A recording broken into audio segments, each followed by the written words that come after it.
स्वागत है दोस्तों स्टडी फॉर यूपीएससी में। हम लोग इकोलॉजी अध्ययन कर रहे थे और आज उसका पार्ट 12 है और हम लोग जो चैप्टर पढ़ रहे थे उसका नाम है इकोसिस्टम। ठीक है, पहला चैप्टर हम लोगों ने इकोलॉजी में बेसिक देखा है, लगभग 8 से 10 चैप्टर। ठीक है ना, 8 चैप्टर मतलब कि 8 वीडियो में। अब हम लोग लगातार इकोसिस्टम देख रहे हैं, ये भी एक बड़ा चैप्टर है। ठीक है, तो देखिए पहले हम लोग इकोसिस्टम में आज देखेंगे खाद्य श्रृंखला और खाद्य जाल। आप जब पिछला लेक्चर देखिएगा तो उससे ही ये कंबाइन है। तो खाद्य जाल और खाद्य श्रृंखला देखते हैं, फूड चेन और फूड वेब। देखिए खाद्य श्रृंखला क्या है, अगर सिंपल बात मतलब भाषा में कहे तो कौन किसको खा रहा है का जो एक चैन बनता है ना, उसी को हम लोग कहते हैं खाद्य श्रृंखला। जैसे वह क्रमबद्ध प्रक्रिया यानी कि लीनियर प्रक्रिया है जिसमें ऊर्जा और पोषक तत्व एक जीव से दूसरे जीव में भोजन के माध्यम से स्थानांतरित होता है, यही आपका क्या कहलाता है, खाद्य श्रृंखला कहलाता है। ठीक है, बहुत सिंपल में हम आपको बताएं कि कौन किसको खा रहा है कि पूरी प्रक्रिया आपको क्या कहलाती है, फूड चैन कहलाती है, अगर एक अकेला में देखें तो। लेकिन अगर इसको बहुत सारा फूड चैन जुड़ जाएगा तो अगला चीज़ बन जाता है जिसको कहते हैं फूड वेब। अभी हम आगे पढ़ेंगे। और एक जीव से दूसरे जीव में भोजन ट्रांसफर हो रहा है तो वह कहलाता है चरण, और प्रत्येक चरण को हम लोग क्या कहते हैं, पोषण स्तर यानी कि ट्रॉपिक लेवल कहते हैं। ठीक है, जैसे देखिए 1 ट्रॉपिक लेवल, फिर 2, 3, 4, 5। ठीक है, तो देखिए यही है। अगर उदाहरण के तौर पर देखें तो आप इसको देख सकते हैं कि पहला जो चरण है यानी कि पोषण स्तर है उसको हम लोग उत्पादक का स्तर कहते हैं। फिर 2 शाकाहारी, 3 भी मांसाहारी, 4 भी मांसाहारी और 5 भी आपको शीर्ष मांसाहारी कहलाता है, जिसको जिसको कोई नहीं खाता, सबसे ऊपर का ये रहता है।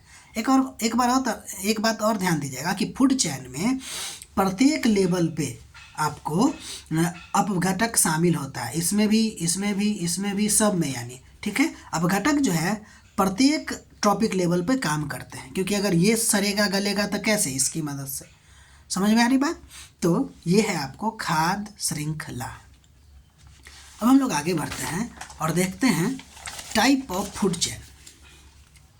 अगर हम लोग खाद्य श्रृंखला का प्रकार देखेंगे तो ये 2 प्रकार का हो जाता है। एक चारण खाद्य श्रृंखला यानी कि ग्रेजिंग फूड चैन, और एक होता है आपको अपरद खाद्य श्रृंखला। ठीक है ना, जिसको कहते हैं डिट्रियस फूड चैन। ध्यान दीजिएगा, कभी कभी एक और थर्ड टाइप का भी बोल दिया जाता है जिसको कहते हैं पैरासाइटिक फूड चैन। तो वो बेसिक टाइप नहीं है, मेन 2 टाइप आपको यही है। तो चारण खाद्य श्रृंखला की अगर बात करेंगे तो ये फूड यानी कि हरे पौधा उत्पादक से शुरू होता है। ठीक है, और उदाहरण की बात करेंगे तो घास हो गया, घास को खाने वाला टिड्डा, टिड्डा को खाने वाला चूहा, चूहा को खाने वाला सांप और सांप को बाज। तो यह चारण खाद्य श्रृंखला जहाँ पे पौधा से शुरू होगा। अपरद खाद्य श्रृंखला की अगर बात करेंगे तो यह मृत कार्बनिक पदार्थों से शुरू होता है। जैसे कूड़ा है, कूड़ा को पचाने का काम करता है कौन, केचुआ, केचुआ को खाने का काम करता है मुर्गी और मुर्गी को बाज। तो ये आपको हो जाएगा अपरद खाद्य श्रृंखला। उम्मीद है खाद्य श्रृंखला क्या होता है और खाद्य श्रृंखला के प्रकार आप लोग देख लिए। तो खाद्य श्रृंखला आखिर हमको बताने की क्या कोशिश करता है, ये बहुत इंपॉर्टेंट पॉइंट है। देखिए तो खाद्य श्रृंखला पहली बात तो हमको ये बताता है कि कौन किसको खा रहा है, यानी कि जीवों के बीच में फीडिंग रिलेशन को दिखाता है। ठीक है, खाने के संबंध को दिखाता है। दूसरा, ये हमको ये भी बताने की कोशिश करता है कि जीव का स्थान जो है वो ट्रॉपिक लेवल में कहाँ है, यानी कि खाद्य श्रृंखला में उसके स्थान को भी दर्शाने का काम करता है कि पौधा कहाँ पे आएगा और शीर्ष उपभोक्ता कहाँ पे आएगा या मांसाहारी कहाँ पे आएगा। ठीक है, इसके अलावा खाद्य श्रृंखला हमको ऊर्जा प्रवाह को भी बताता है, और ये बताता है कि ऊर्जा का प्रवाह हमेशा एक दिशीय होता है जो उत्पादक से शुरू होकर उपभोक्ता की तरफ जाता रहता है। ठीक, इसके अलावा खाद्य श्रृंखला हमको ऊर्जा के ह्रास यानी कि लॉस ऑफ एनर्जी को भी दिखाने की कोशिश करता है। होता ये है कि जब एक पोषण स्तर से उसके ऊपर वाले पोषण स्तर तक जाते हैं तो उपलब्ध ऊर्जा में कमी आती है। ठीक है, यही हमको दिखाने की कोशिश करता है। इसीलिए प्रकृति में खाद्य श्रृंखला अपने आप को छोटा होने का प्रयास करता है। ठीक है, इसलिए अधिक से अधिक आपको 5 लेवल तक दिख सकता है। ठीक है, क्या तो खाद्य श्रृंखला। अब हम वही बात कर रहे थे, ये तो आप समझ गए कि खाद्य श्रृंखला से हमको क्या पता चलता है। अब क्या खाद्य श्रृंखला जो होता है वो अकेला होता है क्या? तो प्रकृति में कभी भी खाद्य श्रृंखला अकेला नहीं पाया जाता है, बल्कि पारितंत्र के भीतर अनेक पारस्परिक संबंधित खाद्य श्रृंखला होते हैं, यानी कि सब एक दूसरे से, एक खाद्य श्रृंखला दूसरे खाद्य श्रृंखला से जुड़ा होता है और इस तरह एक नेटवर्क तैयार होता है।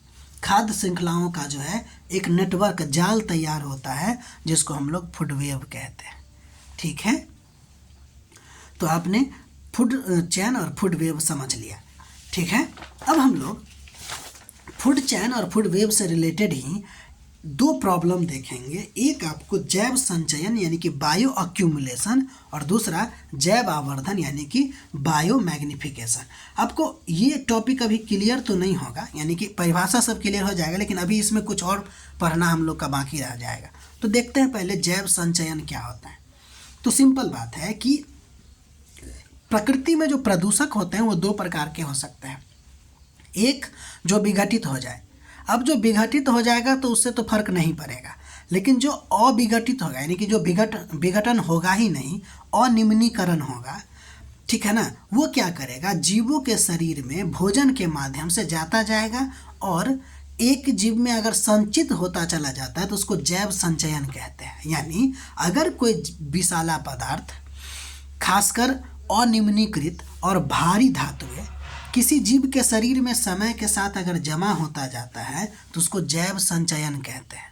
जैव संचयन देखते समय हमको ये बात ध्यान रखना है कि यह समय के साथ इसका कंसंट्रेशन यानी कि सांद्रता बढ़ती जाती है और हम एक ही जीव के शरीर की बात करते रहते हैं। ठीक, अगला नंबर है आपको जैव आवर्धन। ठीक, फिर से वही बात है कि अगर कोई खाद्य श्रृंखला या अगर कोई विषैला पदार्थ या कोई भारी धातुएं खाद्य श्रृंखला में ऊपर जाते जाते हर ट्रॉपिक लेवल में अधिक सघन यानी कि मोर कंसंट्रेशन होता जाता है तो उसको हम लोग क्या कहते हैं, बायोमैग्निफिकेशन। की पॉइंट इसका ये है, मेन बात ये है कि ये फूड चैन में या ट्रॉपिक लेवल के बीच होता है और जो टॉप प्रीडेटर होते हैं उसमें सबसे ज़्यादा असर होता है। ठीक है, फॉर एग्जांपल अगर हम डीडीटी की बात करें तो इसको ये आपको यानी कि ये आपको प्लैंकटन में जाता है। अब प्लैंकटन का दो पार्ट होता है, जू प्लैंकटन और फाइटोप्लैंकटन। वो हम लोग जब समुद्र बायोम पढ़ेंगे ना, ओशन बायोम, तो उसमें हम लोग देखेंगे। तो ये हो गया प्लैंकटन, और प्लैंकटन को खाने वाला है आपको कौन, फिश।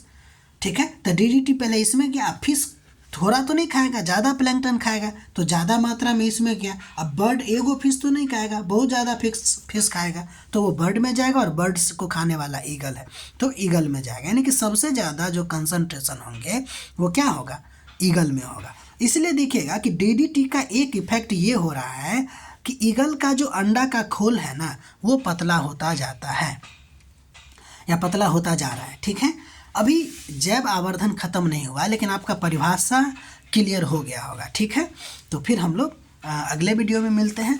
तब तक आप लोग इसका नोट बनाइए और अपना पढ़ाई करते रहिए। ठीक, मिलते हैं अगले वीडियो में।